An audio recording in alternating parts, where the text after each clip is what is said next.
Los griegos asistían a ceremonias religiosas celebradas en honor a sus dioses. Así lo acostumbraban en las ciudades que había regadas por los valles en la región del Ática. En la antigua Grecia, donde cada una de ellas tenía sus propios dioses, templos, dialecto, mitos y leyendas.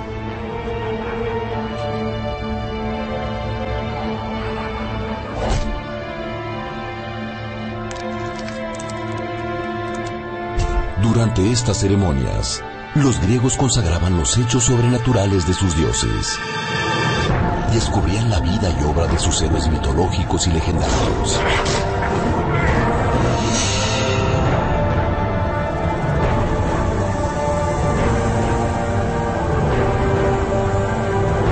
Y al mismo tiempo, el significado de la vida y la muerte. Eran viejas historias con moralejas y enseñanzas espirituales entrelazadas, que aprovechaban para enseñar los principios sobre la lealtad a los dioses, a la familia o al gobierno. Dionisio era el dios del vino y de la vegetación. Les había enseñado a cultivar la uva y transformarla en vino.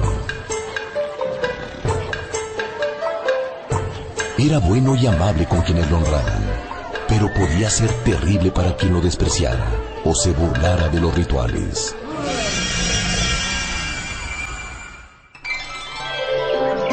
Dionisio moría cada invierno, pero renacía en la primavera. Para sus adeptos, este renacimiento acompañaba tanto la renovación de los frutos de la tierra, como de alguna manera, una posible resurrección. El festival más importante en Atenas era el de las grandes Dionisíacas, que duraba 5 días seguidos y se celebraba cada primavera y cada invierno. Estos rituales se llevaban a cabo antes de que existiera el teatro. En el año 534 antes de nuestra era, Pisístrato era el jefe de gobierno en la ciudad de Atenas. Él buscó la manera de que llegara más gente de los alrededores a celebrar las grandes Dionisíacas.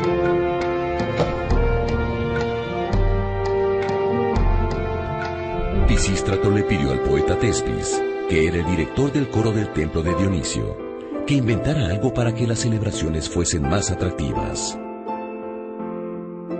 Durante los rituales cantaban y bailaban 12 hombres que formaban un coro. Y lo hacían con unas máscaras que les cubrían todo el rostro, adornadas con cuernos de cabras.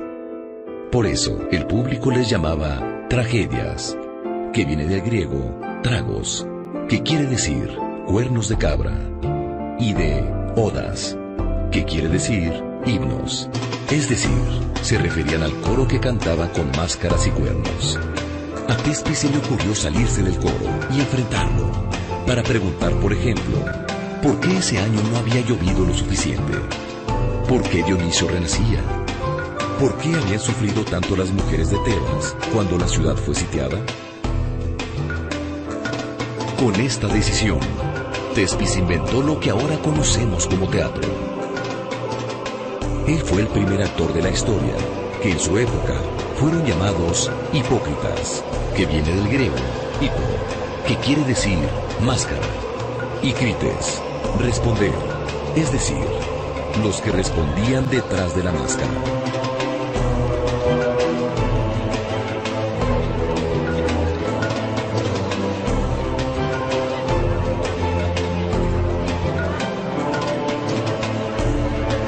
El enfrentamiento del hipócrita con el coro creaba un diálogo que le gustó mucho al público, pues con esto se creaba un mayor interés por las historias que se contaban. A partir de entonces, se decidió que en cada festival se organizaran concursos entre los poetas para que escribieran sus historias y las pusieran en escena. Así nació la tragedia griega.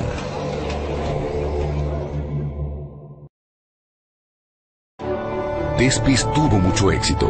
Los vecinos de Atenas llegaban en la primavera y el invierno para ver las obras de teatro que se presentaban en las grandes Dionisíacas. También llegaban los poetas de todos lados, con sus obras recién escritas, listas para concursar.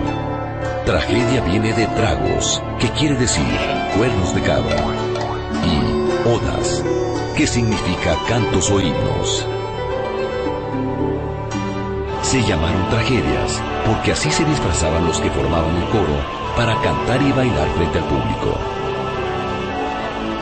Las primeras tragedias consistían en los cantos de este coro, que representaba muchas veces al pueblo, a los consejeros o a las mujeres de alguna ciudad arrasada, como Tebas y Troya.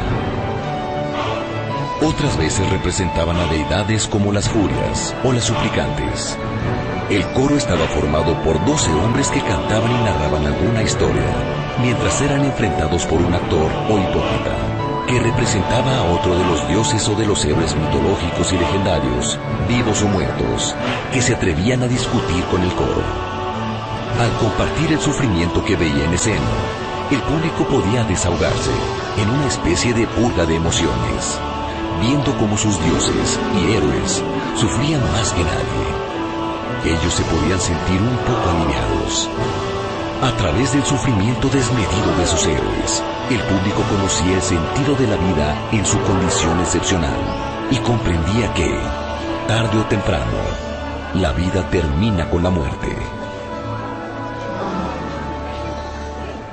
Había nacido la tragedia, y con ella la catarsis o purga espiritual, con la que el público se desahogaba. Este fue, en pocas palabras, el origen de la tragedia.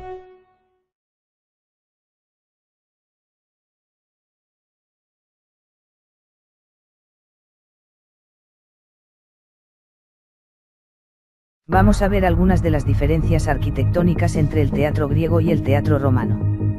En primer lugar, el graderío del teatro griego tenía forma ultrasemicircular. Es decir, un poco más que un semicírculo. El koilon era el conjunto de gradas donde se asentaban los espectadores. Los teatros griegos tenían entradas para los actores y los miembros del coro llamadas parodos. El proscenio, delante de la escena, adornado con columnas y estatuas, era el lugar donde se actuaba. La orquesta era circular y era utilizada por los coros y las danzas rituales. Los teatros griegos se construían aprovechando la pendiente de la ladera de una montaña, debido a que los griegos no sabían construir bóvedas de hormigón. El graderío del teatro romano tiene forma semicircular. La cavea era una estructura semicircular en la que, según el rango social, se situaban los espectadores. Era el equivalente al koilon griego. La orquesta era semicircular. Los vomitorios eran accesos por los que se accedía a la cavea a través de las galerías abovedadas. El frente escénico estaba normalmente compuesto de un doble orden de columnas. En el proscenio se desarrollaba la acción dramática. Los teatros romanos podían construirse a la manera griega y también en terreno llano con una estructura abovedada para levantar las gradas.